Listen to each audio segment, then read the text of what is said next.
लीजिए जी, ये हमारे पास फॉर्मूला है ईओक्यू का। अब हमें इसके मुताबिक क्वेश्चन से वैल्यूज पिक करनी है। तो क्वेश्चन में हमें डी की फिगर उसने कहा जी करंट 9,60,000 है। तो in the absence of information will assume के आइंदा भी 9,60,000 ही रहेगी। सी एच उससे हमें बता दिया है वो है 30 रुपए। लेकिन क्या ये सी एच सेम रहेगा? Sorry my mistake. 30 रुपए है लेकिन उसकी कैलकुलेशन उसने मुझे नीचे दी भी है। 30 की कैलकुलेशन उसने मुझे दी भी है। 30 रुपए उसने कैसे कैलकुलेट किए? इंश्योरेंस कॉस्ट 2% ऑफ इन्वेंट्री की cost.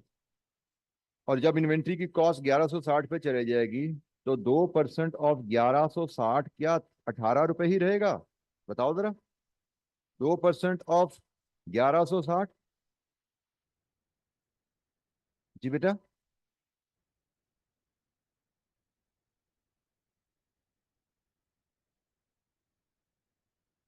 It is 23.2 plus 12, it comes to 35.2।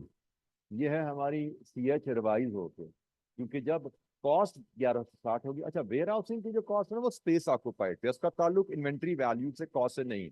लेकिन इंश्योरेंस हमें पता होना चाहिए, इंश्योरेंस एक्सपेंस हमेशा एसेट की वैल्यू पे बेस करता है। तो जब एसेट की वैल्यू 1160 है तो 2% ऑफ कॉस्ट, 2% ऑफ 1160 23.2 प्लस 12 35.2 पे चला जाता है। तो हमारी सी एच तो रिवाइज हो जाती है इस केस में। तो हम इसको यहाँ पे 35.2 मैं अगर वर्किंग यहीं पे शो करना चाहूं तो 2% ऑफ 1160 प्लस 12, ये मेरा सी एच हो गया। अब क्वेश्चन रह गया भाई सीओ कहाँ से आएगा। तो क्वेश्चन में सीओ के लिए एक अलहदा से वर्किंग हमें करनी पड़ेगी, क्योंकि यहाँ पे क्वेश्चन में सीओ हमें अवेलेबल नहीं है। वर्किंग वन में मैं अगर सीओ पर जाऊं, सीओ निकालने के दो तरीके हैं। एक तरीका, मेरे पास एग्जिस्टिंग ईओक्यू अवेलेबल है, तो मैं ईओक्यू के फार्मूले में एग्जिस्टिंग डाटा डालूं। 80,000 ईओक्यू है, 2 into 960,000 into CO over 30। तो we can solve this equation for CO. मुझे यहाँ से सीओ मिल जाता है और मेरा काम हो जाता है। वैसे तो क्या होता है जनाब, आप यहाँ से बताइए सीओ कितना आ रहा है?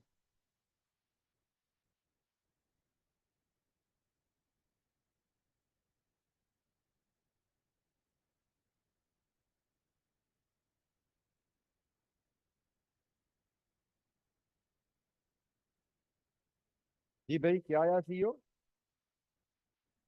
₹100,000 ये सीओ आ जाता है और यहाँ से हमारा काम तो खत्म हो जाता है। हम रिवाइज ईओ क्यू यहाँ से ले पाते हैं, which comes to 73,855 units. Current EO Q हमारा था 80,000, और जब कॉस्ट बढ़ जाएगी 1160 पे जाएगी तो ईओ क्यू 73,855 पे आ जाएगा। ये तो एक तरीका हमने जैसे अपने समझ आया, हमने ईओ क्यू कर दिया सॉल्व। लेकिन एग्जामिनर ने जो कॉन्सेप्ट यूज किया मैं वो भी आपकी याद दहानी के लिए जरा बता देता हूँ। एग्जामिनर ने इस कॉन्सेप्ट को ईओ क्यू को कैसे, सीओ को कैसे वर्कआउट किया। एग्जामिनर ने कहा कि भाई जब कंपनी ईओ क्यू फॉलो कर रही है तो कंपनी की annual ordering cost annual holding cost के बराबर आएगी,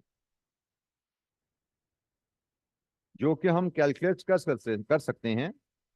order size by 2 into C H. तो कितनी आती है जनाब एनुअल होल्डिंग कॉस्ट?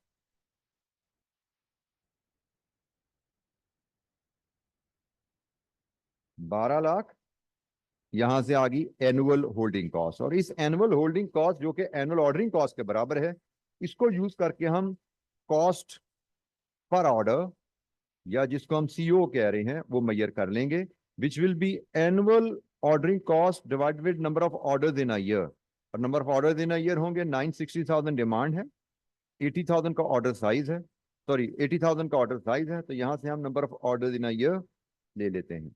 तो बताइए यहां से, I think the answer should be the same, 1 lakh. तो एग्जामिनर ने जैसे मैंने कहा था इस इक्वेशन के इस्तेमाल की मदद से सीओ मैयर किया, लेकिन इस केस में सीओ हम ईओ की फॉर्मूला से भी निकाल सकते थे, but there may be some question यहाँ पे आपको ये इक्वेशन ही यूज करनी पड़ेगी, इसके बगैर ईओ हल हो नहीं सकेगा आपका। तो ये एक बेसिक सा सवाल था जो कि नहायत ही बोनस क्वेश्चन हमें मिला था एग्जामिनेशन में, और इसका पास रेट भी मुझे लगता है कि बहुत अच्छा ही था, अगर मैं गलती नहीं कर रहा तो कोई 50+ पास परसेंटेज था। हालांकि ये तो सवाल था जो कि मुझे लगता है कि 70 to 80% बच्चा जो पास होने के लिए थोड़ी मेहनत करके गया था, सबको करना चाहिए था, लेकिन उसके बावजूद बहरहाल 56% का पास रेट था इस क्वेश्चन का।